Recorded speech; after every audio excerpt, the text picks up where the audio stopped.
May I offer my appreciation to the Whips for allowing me to speak today, as this is the first day I've managed to get away from Christchurch.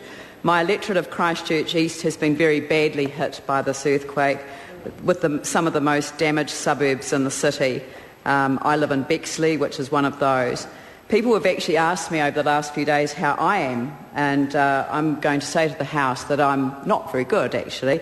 I've listened to constituents pour out their hearts about the loss of their dream home, and that loss, they don't know how they're ever going to be able to replace that.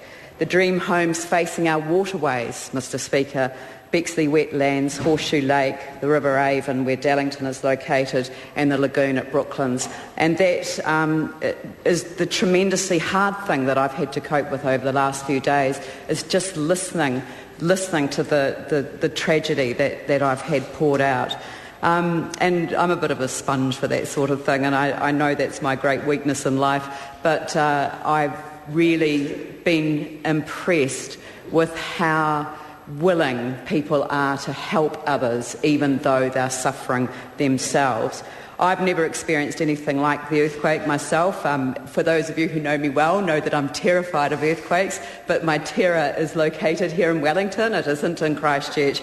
I've had my world turned upside down, literally, Mr Speaker. Robbie and I set off pretty early on. Our house looked pretty good. We wanted to see how the electorate was doing. We went through Bexley where we live, lots of flooding. You would have seen that on the television. Tamara Park, Parklands, and then out to Brooklands. Now, the Volunteer Fire Brigade at Brooklands gave me my first coffee for the day, and I just want to put that on the record, because it was instant coffee and I didn't care, and those who know me really well know that that was pretty special, that I was prepared to love instant coffee at that moment. We had no water or power at home, so that's why I was hanging out for a coffee. I attended their civil defence meeting at 9 o'clock, but there wasn't much to be reported there, but it actually really emphasised for me very early on how important the volunteer networks are, especially in those suburbs a little bit further out from the core infrastructure that the inner city suburbs enjoy. Mr Speaker, I then went to Dallington, and it had sustained serious damage, but what I saw at St Paul's really broke my heart. I'd only visited the school 3 days before, so to see the playground completely cut up, the church falling over at the back. The parish had only buried Father Miles O'Malley the week before, and I spoke to a number of people around there, and they said that actually it probably would have broken his heart. So in a way it was a blessing that he was spared, seeing the tragedy that has befallen that community. I came home exhausted and I slept on the couch downstairs that night.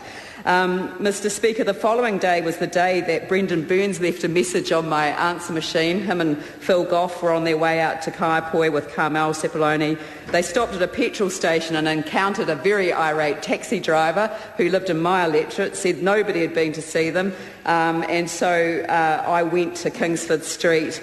I was shocked what I saw. They had no power, no water, no sewage. There was silt everywhere, and that's when I started to learn about liquefaction. I'd never heard of that before. It looked like a war zone. The silt was everywhere. People were working tirelessly with shovels and wheelbarrows. I spoke to some residents on the side streets, and they really did feel quite forgotten. And can I just say, on the record, congratulations to Roger Sutton and his team. I only used his direct line 3 times in that whole period of time, and each time it was followed up. But can I say also for the record that shows the importance of having a direct line for elected representatives. People rely on us to be able to get the message through when there is an urgent situation, and we do need to have that direct line. We now have it, but it was 10 days after the earthquake when we got it.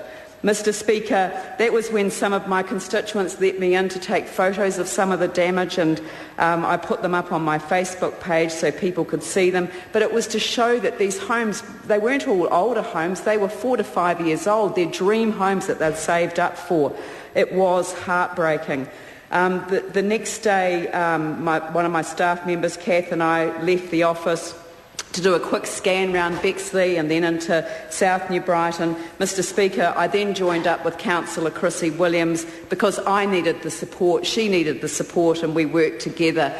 Mr Speaker, I'm happy to work with that community. I feel privileged and proud to represent them in Parliament, and I will help them rebuild.